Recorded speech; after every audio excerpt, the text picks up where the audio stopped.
Thank you very much, Julian. And yes, indeed, is the fun stuff. So myself and Dalia will be doing a double act. I will cover the diplomate faculty exam, which you may have heard it formerly known as Part A, and Dalia will be talking through the membership exam. If we go on to the first slide of the diplomate, please. Um, so you would have heard me earlier on talked about the know-how and the show-how stage of the curriculum of our syllabus. So the DFPH is the know-how knows how exam, and essentially it's as it suggests, it tests your knowledge base of public health, which, as Mike said, is quite broad. um but there is also a skills part to the paper as well, and I'll show you that in a second. Many of you will be either doing an MPH or MSc or some kind of a master's program to start off, or at some stage in preparation for this. What's really helpful is that the faculty does have a really detailed syllabus of what will be examined in the DFPH. So it's really useful, and I would recommend that just to have a look at your MPH and the syllabus, because it's more likely than not that you will need to supplement your master's learning with some additional reading to make sure that you have the knowledge required for the exams. So the paper is, as in the current format, is split over, the exam is split over 2 days. Day one is your knowledge paper, where you have 10 questions across 5 syllabus area. On that day one, it's split into two sessions. So you've got the morning session and the afternoon session. And it's sort of just ask the questions in a short note format. Tell us a little bit about X, or how would you go about to do Y? And the questions are helpfully structured per syllabus. So you will have 2 questions on research methods, 2 questions on disease prevention and health promotion, 2 questions on health information, and you've got the gist. 2 questions on sociology and health economics, and then leadership and organization.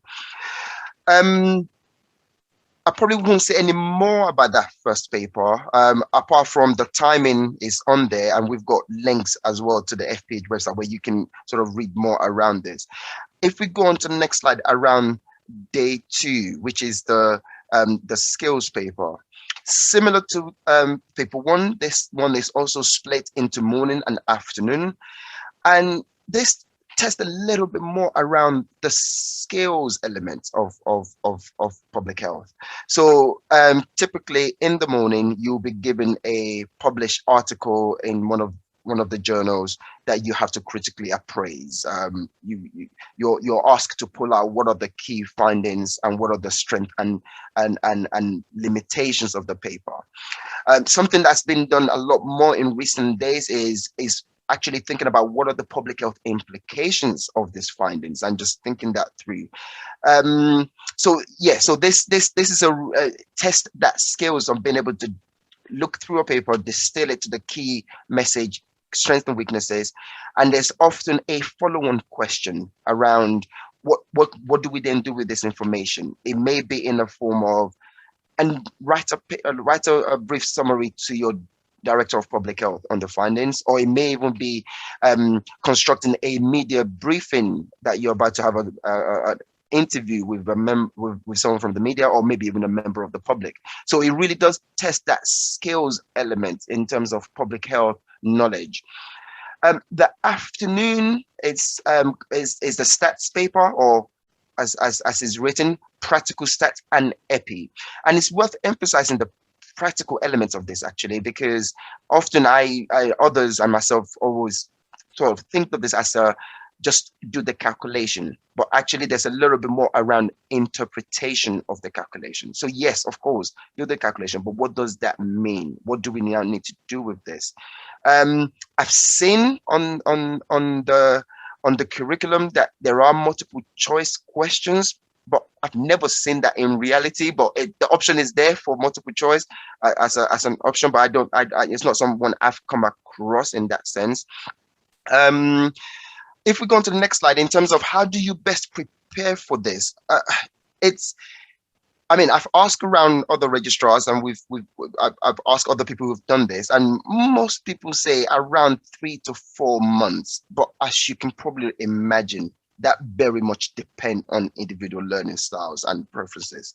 That being said, I have known people who have taken 6 months really to just consolidate and build on the knowledge in preparing for this. And I've known one or two really just, I don't know which planet they've come from, and done a dedicated 1 to 2 weeks, nothing else, to get ready for this. I guess the message is it depends on your preference and where you are. My advice would be start early so you can make a judgment of how long it will take. So if you start early and you think, right, it's taking me this long to do this chapter, right, I'm going to need this. Um, there are no official reading lists to go through or recommended, but most registrars refer back to mastering public health as as the starting point. Does it cover everything? No, I wouldn't say so. I would say you need other things, such as the health knowledge website, and I can send that around if we don't have that link. Um, Often a really good place to also have a look at is past papers.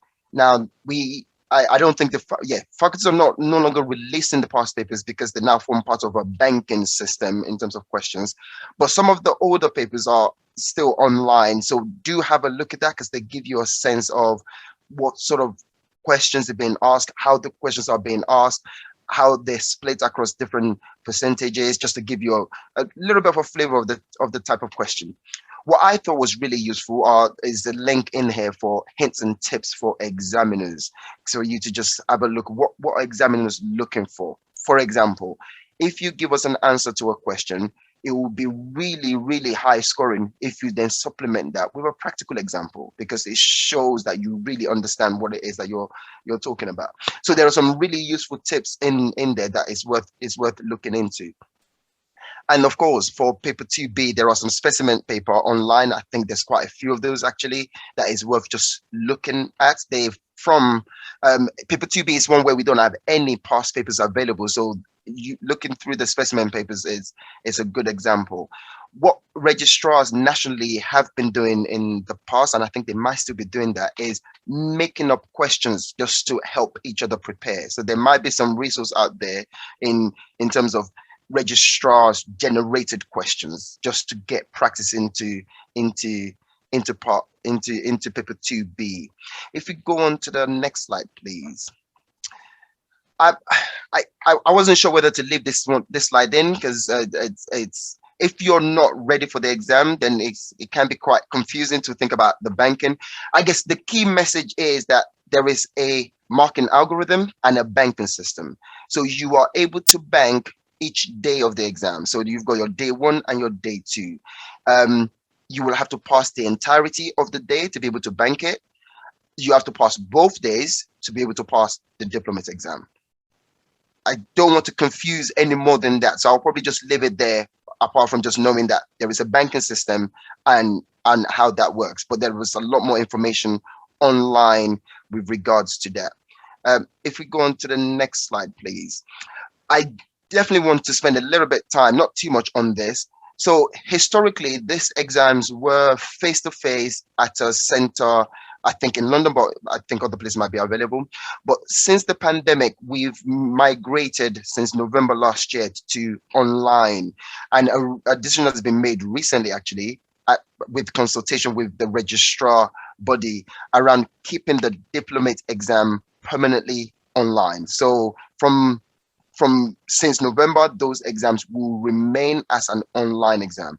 There is a link there to give you more information around what does that entail around that. It's worth saying this is an example of where registrars have been widely consulted to make sure that our views around switching that permanent online was taken into account. So we have to applaud the faculty in terms of that. And to be fair, this is something that registrar bodies have been asking for a while as well. So it's a win-win situation to have those exams online. So please do check out that link on there. And if there are any questions, there's that email address that keep popping up on there. Please do just ping it in, or come and find one of us registrars or one of us on the SRC, and we can sort of give a bit more information. I will stop there and hand over to Dalia. Thank you very much, Fats. Good afternoon, everybody. My name is Dalia. I'm a third-year trainee in the Thames Valley region. It's lovely to meet you all. And once again, I'd like to extend my congratulations and welcome you to the training programme. It's a challenging time, but it's also a fun time to be part of public health. Speaking of fun things, it's now time to talk about the membership examination. So this exam was formerly known as the Part B. It's officially known as the final membership exam, and sometimes it's called the Objective Structured Public Health Examination, or the OSFE. For many of you, this is not something you'll have to think about for 2 to 3 years, so you can make a mental note of this and perhaps come back to it later. This will just be a brief overview. Next slide, please. So as Fats has already explained, our curriculum is divided into knows hows and shows hows. The membership exam is designed to be a shows how assessment to test our ability to apply theory to practice and demonstrate that we are a sensible, safe pair of public health hands. It's approximately 2 hours in length, and it's a practical assessment made up of 6 scenarios. The scenarios are chosen to represent everyday public health issues and commonly experienced settings in the 3 main public health domains, which are health improvement, health protection, and healthcare public health. Scenarios are often based on real life experiences of the people who actually write the questions. For example, it could be a radio interview about vaccinations or a meeting with a counsellor to discuss suicide rates in the local area. You can only sit the exam after you have sat the diplomat exam, and the guidance is generally between 6 to 9 months after the diplomat exam, but it's a little bit more flexible. So now let's go on to look at the format of the exam. The membership exam takes the form of 6 scenarios that follow a cycle of preparation and then examination. So each scenario will have an 8-minute preparation station in which you review briefing material. And this can be some data or a newspaper article or reports, for instance. This is then followed by the examination station, where you have 8 minutes to discuss with a role player, who's sometimes a member of the faculty or a consultant public health who's acting, or a qualified actor. And the discussion is scripted so that all candidates in that sit-in are asked the same questions. You will have 1 minute to transfer between the stations. It sounds very complicated, but don't worry, there are lots of facilitators on the day and you'll have lots of practice in advance to know exactly what to expect on the day. On the screen, I've included some pictures that I've stolen from an East of England training session on what the rooms look like on examination day. And what you'll see is, some of you who from a medical background perhaps will recognise it's a lot like an OSCE style exam. You move from one room to another, and there are multiple candidates going through the same process as you. Now, due to COVID, the exam actually moved online from November 2020 and will remain so until at least June 2022. Sorry, there's a typo on the screen. But so there's an asterisk there because this is subject to national COVID guidelines and restrictions. So at the moment it's online on a system called Practique, but it may revert back to face-to-face from the summer of 2021. And that's of course being discussed with members of the faculty, the education committee, and also registrars. Now that we're familiar with the format of the exam, let's have a look at the competencies that are being assessed. So in each examination station, a role player and an examiner will assess the candidates across the same 5 competencies at each station. Each competency is graded from A to E, with A being excellent, B being good, C being adequate, D being just below adequate, and E being poor. You need an average of C for each competency to pass, with at least a C in 3 of the stations. And the little diagram there explains it. Put simply, what I'm trying to tell you is it's possible to do less well on 2 stations, but still pass overall. You'll notice from the competencies, the aim is to assess the application of knowledge rather than your ability to regurgitate content. So it's not necessarily a content-based exam. And I know what you're thinking. This sounds fantastic. I can't wait to get started. How do I prepare? Well, we'll move on to that now. I have some news for you. You have already started preparing. For experience is the best possible preparations you can do for the membership exam. Every single placement, every meeting, every conversation that you have is a learning opportunity. So in your training so far, in your current placements, I'm sure you have meetings with supervisors or stakeholders, or you're doing a master's and you're covering content that will be relevant to this exam. It's recommended that you get started preparing for the examination in earnest about 6 to 8 weeks prior to the exam. And the FPH website is probably the best place to start. It has been recently updated and it includes lots of mocks that you can practice with your peers and also consultants and supervisors. Practice is particularly important to the membership exam. After all, it is a practical exam. Practice is important not only to become comfortable with the exam format, but also to refine your skills. And you can do practice by setting up a revision group with your peers, with your consultants and supervisors, and with your friends and family. It's a much more sociable exam than the diplomat exam. There are also lots of national resources, and your deanery will also have local resources that I will cover in the next slide. There are also opportunities to do mocks that are organised by different deaneries, and you will have study leave available to take to prepare for the exam. So let's have a look at the resources that are available. As I mentioned before, the best place to start is on the FPH website, which includes scenarios, which are mocks of what you can expect to have on test day.